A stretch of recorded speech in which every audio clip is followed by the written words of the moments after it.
investments we're making around security and around transparency sweep across the entire platform.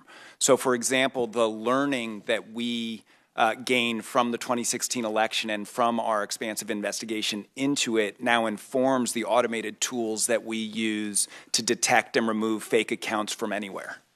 Okay. Has Facebook produced all the ads and contents it has located from Russian sources that were placed prior to the election? And if Facebook has not, will Facebook focus on producing those ads?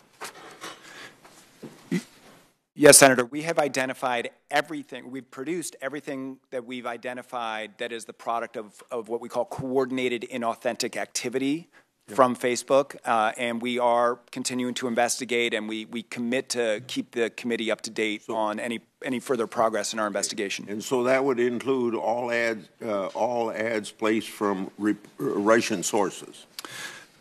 All ads from Russian sources that, well as others, that are inauthentic and directed at these political issues. There are, of course, many advertisements cross-border for legitimate purposes that we have not produced. Overall, Facebook identified more than 3,000 ad purchases worth $100,000 during the 2016 election that had links to Russia. Russian agents posted messages that reached 126 million users. The ads, accounts, and posts that Facebook found attempted to amplify divisive political issues across the political spectrum.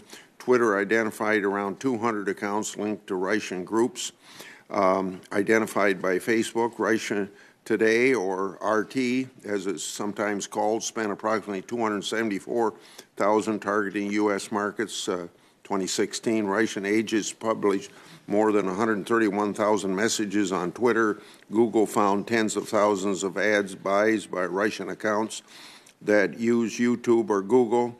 Russian agents uploaded about 1,000 videos on YouTube. So questions, each of you, and a short answer on these two questions I'm going to put together. To each company, starting with Mr. Stretch, have you completed internal investigations to identify all accounts, advertisements, and posts with connections to Russia that purchase ads in the lead up to the 26th election? And if not, what is the timeline for completion?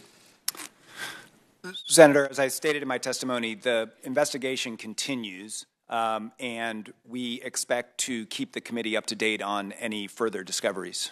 Okay. The same goes for Twitter.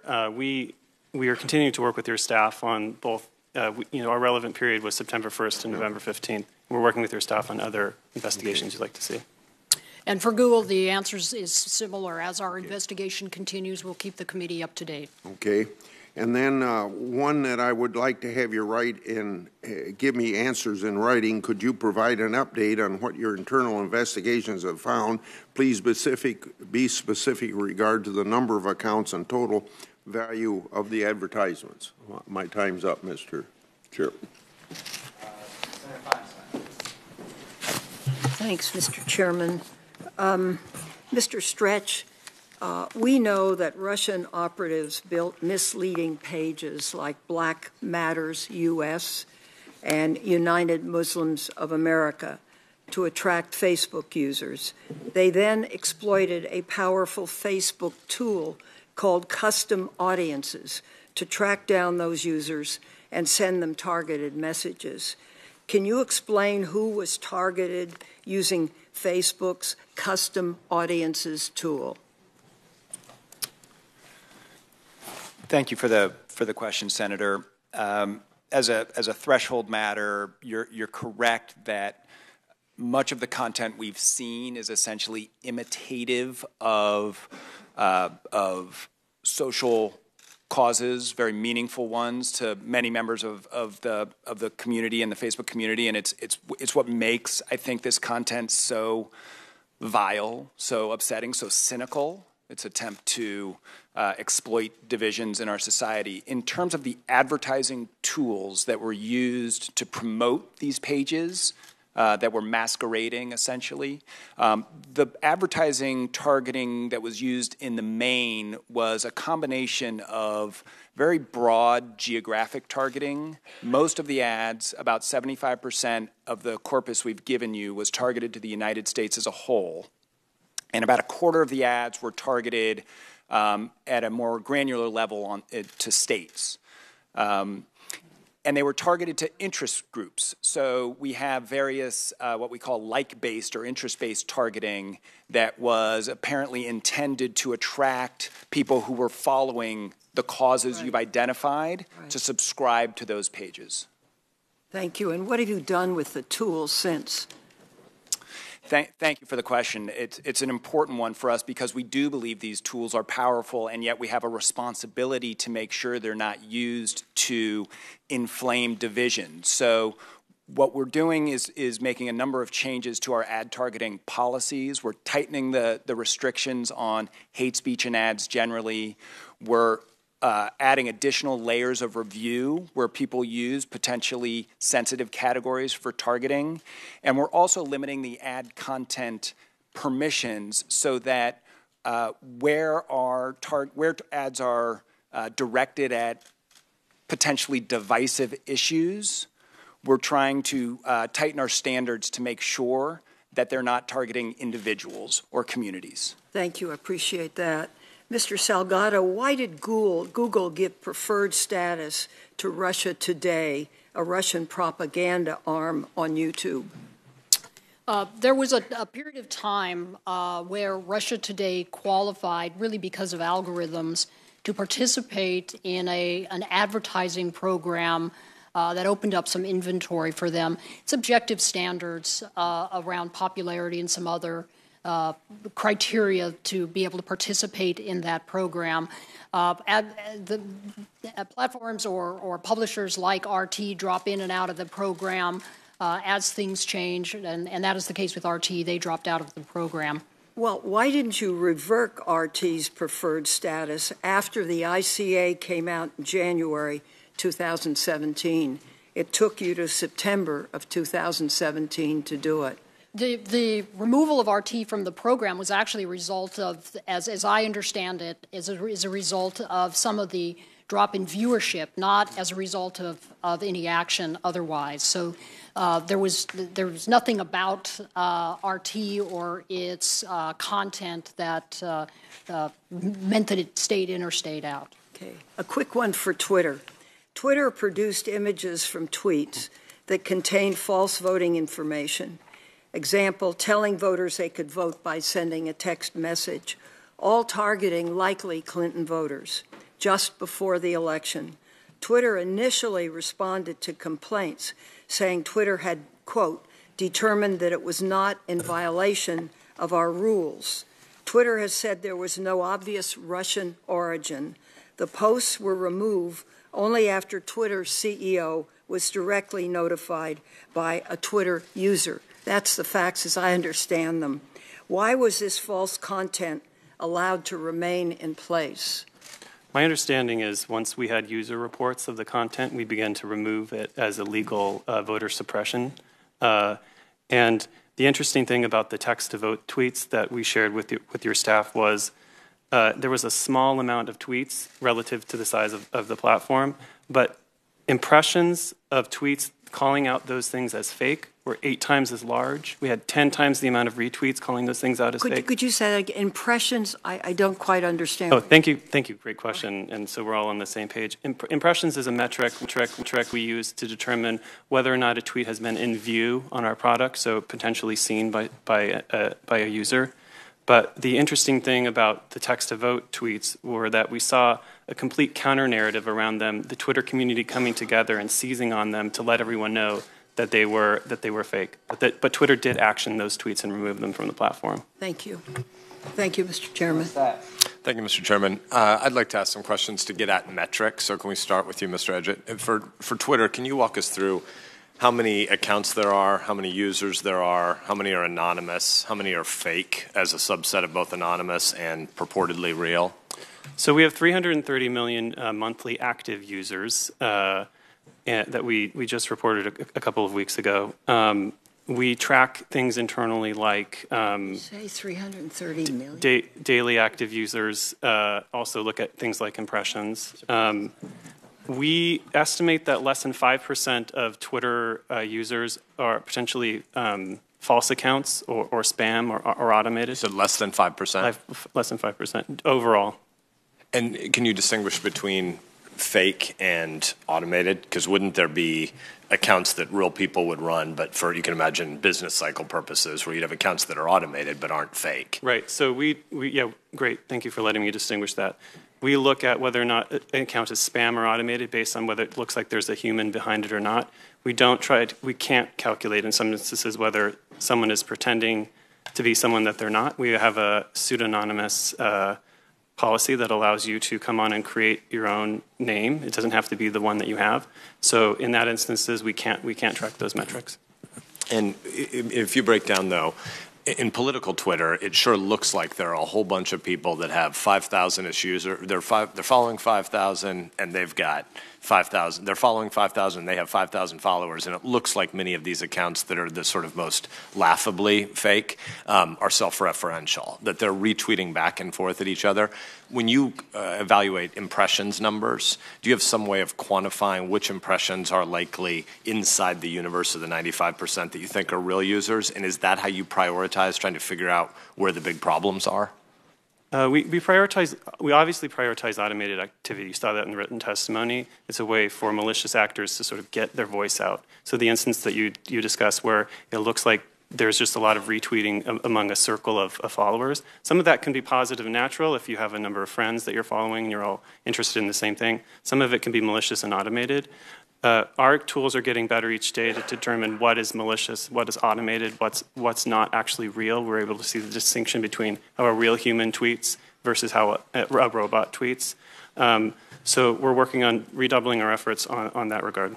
And I want to go to Facebook quickly, too, but it would seem to me that there's a pretty big distinction between objectively verifiable fake things, the text to vote, right, or fake voter information or voter location or voter hours, and things that are narrative-based, where people have competing worldviews and differing interpretations of how facts fit in some overarching narrative of, actual good versus evil, and then merely political versions that are the subset of those debates. How do you rank order what you should focus on, and what's the human capital that you have doing this? So Russia and China and potentially North Korea, Iranian examples are sort of straightforward in the context of the way we've been debating it in the U.S. election. But in the context of potentially jihadi accounts, there's a whole range of theological interpretation about people who don't quite believe in violence in the name of religion and people who think that's a threshold that a certain theology requires of them. Who are your people who do this work? So we prioritize safety and abuse. It's the #1 priority of the company. And earlier this year, we actually repivoted all of our engineering, product, and design teams to solve this problem set. So that's our #1 priority. As a subset of that are things like automated accounts being used by malicious actors to sort of amplify their voice. We have hundreds, and in terms of our entire engineering organization, sometimes thousands. We're a company of about 3,800 employees. So over like half of them are focused on this problem at certain times throughout our life cycle. But sort of understanding the intricacies of jihadi theology is not something that an engineer is exactly trained to do. So no. Who are your content experts by domain? How do you hire for that? We have a very respected trust and safety team who has to research these issues around the world. We're a global platform being used everywhere except for a few places. So we have teams that are researching these issues and trying to just distinguish what you're talking about between violent groups and groups that may have some connection to them but are more political arms. We've seen many instances of that. So there are teams who have to sort of tease out the nuances and understand how these groups are acting and how they're coordinating at times. But there are teams that research and study these issues and also help us refine and implement new policies around them. Thank you. Mr. Stretch, I'll save some metrics questions for you after the hearing or a subsequent round, but can you tell us just a little bit about Facebook's human capital solution to the same problem? Yes, thank you. Thank you, Senator, for the question. So today, across our safety, security, and product and community operations teams, we have about 10,000 people who are working on safety and security generally, and we're committing to investing more and doubling that number by the end of 2018. On the question of extremist content generally, I think you raise a really important point, which is that we need to understand the behavior, and we need to have the capacity both as a company and as an industry to be able to track it and eradicate it. So we have thousands of people who as part of their job on a regular basis, are attempting to keep terrorism off of Facebook. We have 150 people who do nothing else. That's their job. And across that 150 people, they have, as Mr. Edgett suggested, in our case as well, significant expertise in understanding jihadi threats. They cover about 30 separate languages. One of the things that each of us has done as a company has worked together to make sure that the industry is sharing threat information and sharing expertise, and also providing that information to other smaller companies that may not have the same level of resources. We all agree, not just that terrorism doesn't have a place on Facebook, terrorism has no place on the internet. And we're trying to lead the industry to make sure that we're all doing our part to address that threat. And the last point I'll make is that it also requires an ongoing dialogue with law enforcement, with the government, because there's a great wealth of information in the government as it tracks these issues that they can share with us. And that, in turn, gives me some optimism as we address the question of foreign interference in the election. We know how to work together to address a threat on the internet, both as an industry and working with government. And I think if we bring that same concerted behavior to bear looking at this threat of foreign interference in the election, I think we'll make some progress. Thanks. I ran past my time, but I'll follow up with you more as well on your team. Thanks. Thank you, Senator. Thanks, Mr. Chairman, and thanks to all of you on the panel.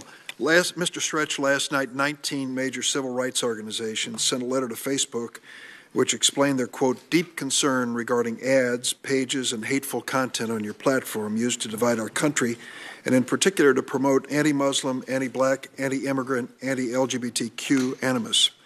The organizations referenced a number of examples that had previously been reported by the media, including a Russian Facebook account that, quote, not only promoted anti-immigrant messaging online, but also managed to organize an in-person anti-refugee rally in Twin Falls, Idaho in August of 2016.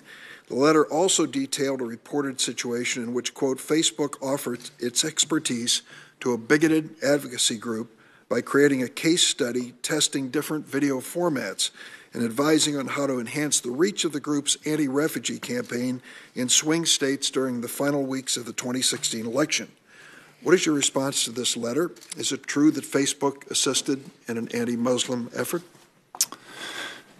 Thank you, Senator, for the question. So let me start by saying that the content that we've produced to this committee and that was run by these fake accounts masquerading as real, authentic identities is vile. And it's vile for precisely the reason you say. It's particularly exploitative insofar as it was directed at groups that have every reason to expect us to protect the authenticity of debate on Facebook. In terms of what we're doing in response, we are reviewing and tightening our ad policies, and there's two particular changes that we're making. One is we are tightening our content guidelines as they apply to ads with respect to violence. So much of the content that is so disturbing involves threats of violence towards communities, and that has no place on Facebook, and it certainly has no place. Regardless of source? Yes, regardless of source. Regardless of source, exactly. We want our ad tools to be used for political discourse, certainly, but we do not want our ad tools to be used to inflame and divide. Well, that's the point I'm trying to get to. Is I read that set of facts to you. The trigger word was a Russian Facebook account, at which point most of us would say, hold the phone. What is Russia doing promoting anti-immigrant, anti-refugee sentiment in the United States? Now take the word Russian out of it. A Facebook account that promotes anti-immigrant, anti-refugee sentiment in the United States. I don't know if you would characterize that as vile. I sure would. These groups would. What I'm trying to get to is this. I think we can all, when we start with the word Russian, fake, trolls, bots, so forth, we know the starting point is a trigger. Something needs to be done. The second thing we know is if it includes a reference to a political candidate or a party, then it's in a category 2 of electioneering. I'll let Senator Klobuchar address that issue. I'm sure she will in a moment or two. And then the third question gets into what you characterize in this case as vile content. How are you going to sort this out consistent with the basic values of this country when it comes to freedom of expression? It's a great question. I don't suggest it's easy. We do value personal expression, and when that is the purpose of your service, there is going to be content that is objectionable, even beyond objectionable. Where we're really trying to draw the line is with respect to advertising content and using our tools to promote messages I'm going to and promote stipulate pages. these are all ads. I'm going to stipulate that at the beginning. They're Yes. all ads. Yes. They are being purchased to affect an outcome of an election or a voter's sentiment or to mislead voters. I'd like to ask your colleagues to address this as well. Mr. Edgett, what would Twitter say to that question? Those ads have no place on Twitter, and our ads policies actually address those things. So if there's inflammatory content that some even would find to be upsetting, that's not the type of ad we want running on Twitter.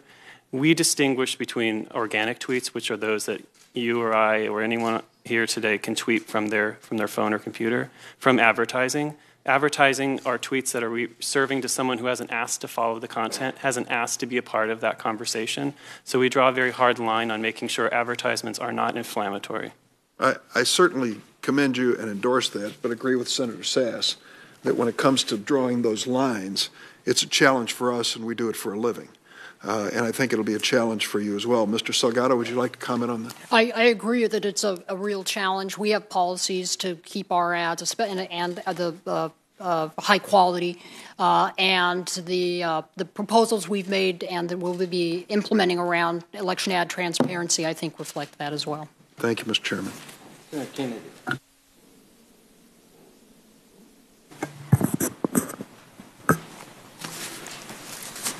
Gentlemen, I'm very proud that the 3 companies you're representing here today are American companies.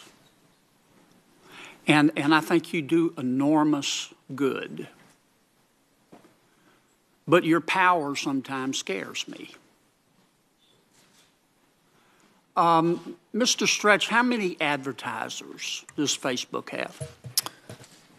We have approximately 5 million advertisers on a monthly basis, Senator.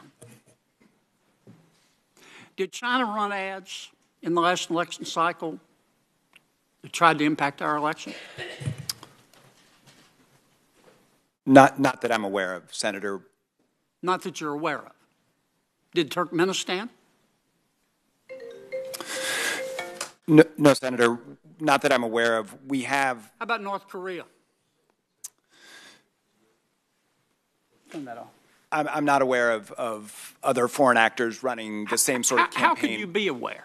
I mean, this is what I mean. You've got 5 million advertisers, and you're going to tell me that you're able to trace the origin of all of those advertisements? If I want to hire a lawyer, if I wanted to hire you when you were in private practice, you have an incredible resume, and say, let's go through about 4 shell corporations. I want to run some ads, and let's go through 4 or 5 shell corporations because I want to hide my identity. You're telling me you have the ability to trace through all of these corporations and find the true identity of every one of your advertisers. You're not telling me that, are you? Senator, the commitment we are making No, is... sir, I'm just asking about your ability, not commitment. Can you do it today? We're not able to see beyond the activity we see on the platform, the technical signals that we get from an account. Now, we do think that the technical signals we see can be used to help us identify inauthentic behavior. The truth but of in the terms of what's matter is, behind- I'm trying to get us down from la-la land here. The truth of the matter is you have 5 million advertisers that change every month, every minute, probably every second. You don't have the ability to know who every one of those advertisers is, do you? Today, right now. Not your commitment. I'm asking about your ability. To your question about seeing essentially behind the platform to understand if there are shell corporations, of course the answer is no. We cannot see behind the activity. Let me ask you something else. If I came to you, I don't mean just to pick on you, but I don't have enough time to do all three of you, so you two gentlemen get to skate. If I came to you and said, look, I want to buy an ad that everybody sees on Facebook, that's going to be cost prohibitive. Can we agree on that? That's likely the case, Senator, yes. So I've got to narrow it down. And you can help me narrow it down because that's your business model. You collect data and lease it out to companies who use that data to sell people, products, services, and candidates. Isn't that basically your business model? Senator, we do provide targeted advertising. We don't actually share the data of individuals with advertisers. Do you have a profile on me? Senator, if you're a Facebook user, we would permit you to be targeted with an advertisement based on your characteristics and your likes, along with other people who share similar characteristics. Well, let me put it another way. Let's suppose your CEO came to you, not you, but somebody who could do it in your company, maybe you could, and said, I want to know everything we can find out about Senator Graham. I want to know the movies he likes. I want to know the bars he goes to. I want to know who his friends are. I want to know what schools he went to. You could do that, couldn't you? So, and I want to be, it is a very good question. You can do that, though, can't you? The answer is absolutely not. We have limitations in place on our ability to review the personal I'm not asking about your rules. I'm saying you have the ability to do that, don't you? Again, Senator, the answer is no. We're not You able can't put a name to a face to a piece of data? You're telling me that? So we have designed our systems to prevent exactly that, to protect the privacy of our users. I understand, Senator, but you can get around that to find that identity, can't you? No, Senator, I cannot. That's your testimony under oath. Yes, it is. Okay. So I'm about out of time. I'm going to take one more minute, or one more 30 seconds. Are you a media, let me ask Google this to be fair. Are you a media company or a neutral technology platform? We're a technology platform primarily. That's what I thought you'd say. Yeah. You don't think you're one of the largest largest newspaper in 92 countries? We're not a newspaper. We're a platform for sharing of information that can include news from sources such as newspapers. Isn't that what newspapers do? This is a platform from which news can be read from news sources. I'm way over. Thank you, Mr. Chairman. Senator Klobuchar. Thank you very much, Mr. Chairman. I'm not going to ask what bar you go to. Don't be concerned. Thank you to both of you for this important hearing. So I come at this just with this simple idea that our democracy was formed to be self-governing, and that means we don't want foreign entities influencing decisions that our citizens make, and they have a right of freedom to make their own decisions, and I think that was interfered with by influence by Russians and also by others when there's no rules in place to tell us where these ads, paid ads, are coming from. And so I do appreciate the efforts from these companies, but I don't think it's enough. We're going to have a patchwork of ads from different companies. Some won't be doing any, some will be doing one thing, another will be doing another. And we wouldn't have actual enforcement, and management can change, and decisions changes.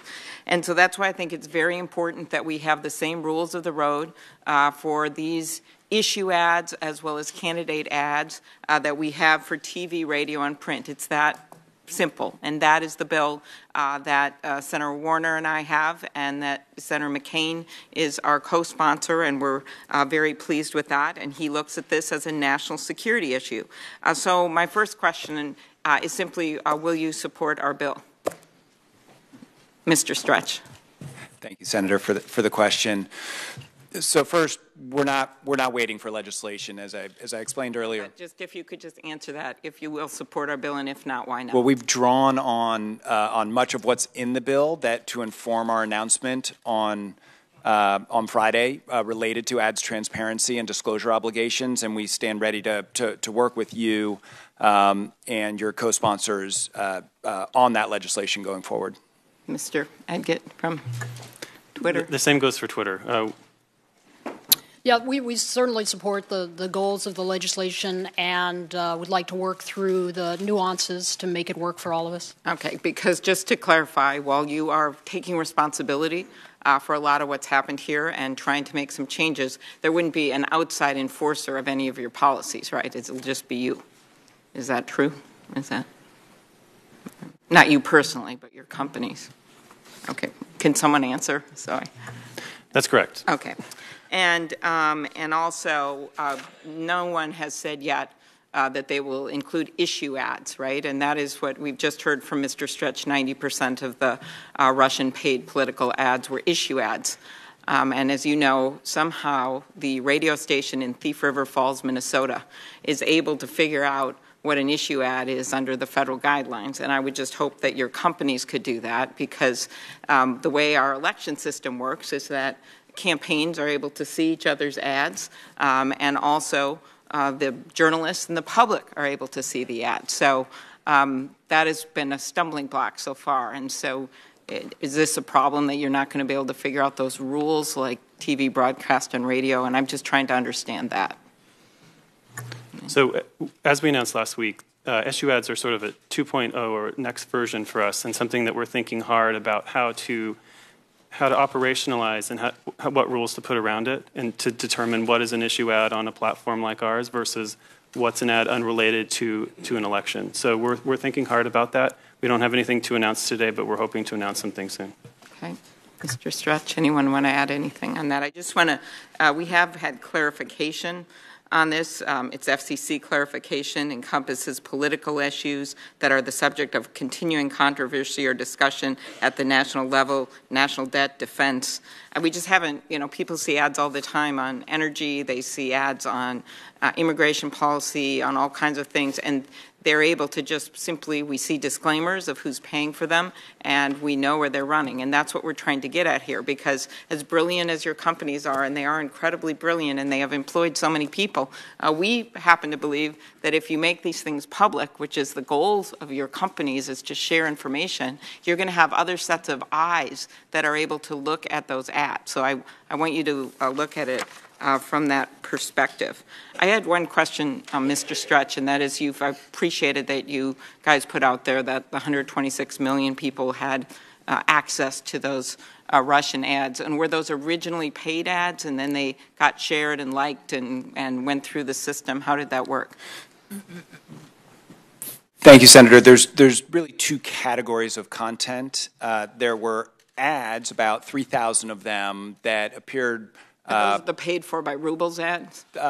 Many of them were paid for by rubles. Are there other ads that the Russians may have run that weren't paid for by rubles? So I believe the content you're referring to is what we think of as organic content. So the ads were used to essentially drive followership of pages, and then pages themselves post unpaid content that people who have followed the page are eligible to see. And the 126 million number refers to the latter. It refers to the unpaid or organic posts over the approximately 2-year period that these pages were active. Question, because we need to move on, my colleagues. Isn't it often the case, though, that candidates or issue groups will get an organic-looking ad, it doesn't have a disclaimer on it, and then they boost it, right? They pay, so they're really doing a paid ad. But on TV, you would know it's a paid ad, but not on your platform. It's a great question, Senator. Everything that's boosted or promoted in that way is designated as sponsored today, and that's the case. So it would have shown up as sponsored if it was paid, regardless of whether it related to a candidate or an issue. What we're doing going forward would capture that in the sense that we are creating a transparency mechanism for all pages. You go to the page and you can see every single ad that's that's running. So right now you're just doing candidate ads and not the issues ads, and 90% of the ads the Russians bought were issued. With respect to what a user could see if they navigate to the page, they would see all of them, every single ad from every single advertiser. So it does sweep much more broadly than that. And we are also focused on making sure that in the political space, if there are disclosure obligations for the advertiser that relate to issue ads, as you've described, we're going to enable that. So the innovative ways we're working on to make sure that candidates can satisfy their obligations will cover that category. Well, we'll revisit this on a second round, but obviously it'd be easier if everyone had the same rules, and we would all know. Thank you. Thank you. Thank you for holding the hearing. Thank you for your testimony. I'm sorry if I'm plowing old ground here. I missed the first part of it. With regard to threat detection, just to find out what's out there, I believe Facebook, you have algorithms that do the first run and humans that it kicks to a set of humans to look at it. And I understand that you've increased the number of humans who do look at these kind of things. Can you explain the process that you have? Thank you, Senator. It is certainly true that in ensuring the security of the site, we rely on systems and people.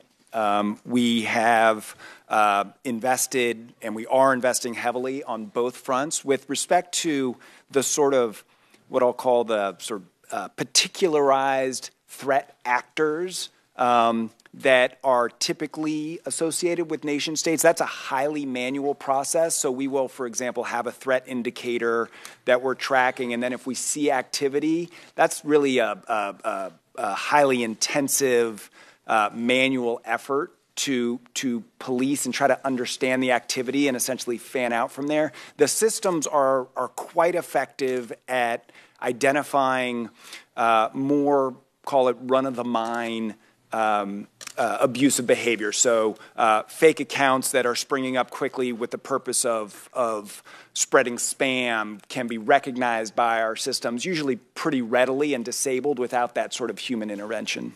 All right. What's Twitter's policy there? How does that differ? Same kind of thing, algorithms, and then kicks it to a human set?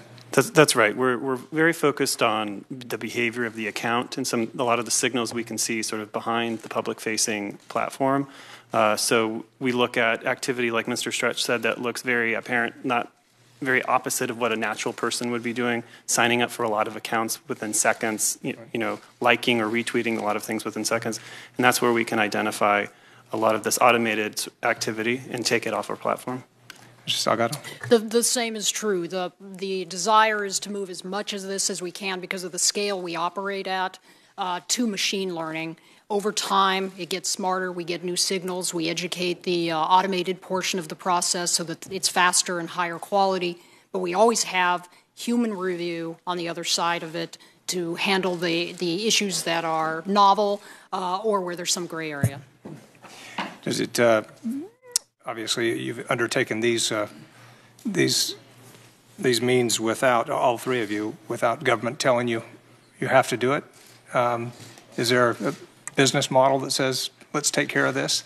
Is it in your economic interest to take care of this, all of you? Starting with Facebook. Senator, we believe that authenticity is really a cornerstone of what we do, and preventing the platform from being used for abuse is our responsibility, and we're committed to meeting that responsibility. Twitter? Absolutely the same at Twitter. We believe that we shouldn't have automated malicious actors on the platform. It's a bad experience for the user if you ask about the business case. And we want to be known as a platform for promoting debate and discussion, and having interferences of automated accounts is not something that we wanted on Twitter. Yeah, the philosophy for Google is that if it weren't an ethical and moral imperative, which it is, it's certainly a business imperative. Okay. Thank you, Mr. Chairman. Thank you, Chairman Graham and Ranking Member Whitehouse, and I'd like to thank our three witnesses for joining us today. I think what you've presented today is truly troubling evidence of the scope and reach of Russia's interference in our last election, and the ways in which Americans who typically expect to know when they're consuming a political advertisement were misled. And what are very troubling slow, halting steps by your otherwise compelling and innovative companies to come forward and to work with us and to help us understand the scope and consequence of this. Mr. Stretch, let me start, if I could, with a political ad from Facebook. This is an ad that was run on Facebook in May of 2016, a key moment in the primary campaigns of both Hillary Clinton and Donald Trump, when both were closing in on the nomination. A group that claimed to be Heart of Texas, you can see in the upper left, but was in fact paid for by Russians in rubles, used this ad to target Americans based on their professed characteristics, like an interest in patriotism or supporting veterans. The ad claims that Hillary Clinton is, quote, only one politician except Barack Obama who is despised by the overwhelming majority of American veterans. And it says if Clinton were elected president, the, quote, army should be withdrawn from her control according to amendments to the Constitution. This ad is nothing short of the Russian government directly interfering in our elections, lying to American citizens, duping folks who believe they are joining and supporting a group that is about veterans and based in Texas when in fact it's paid for in rubles by Russians. Should Facebook be allowed to be a platform that foreign adversaries can use to run political ads, sir? Senator, that advertisement has no place on Facebook, and we are committed to preventing that sort of behavior from occurring again on our platform. It's something we take incredibly seriously.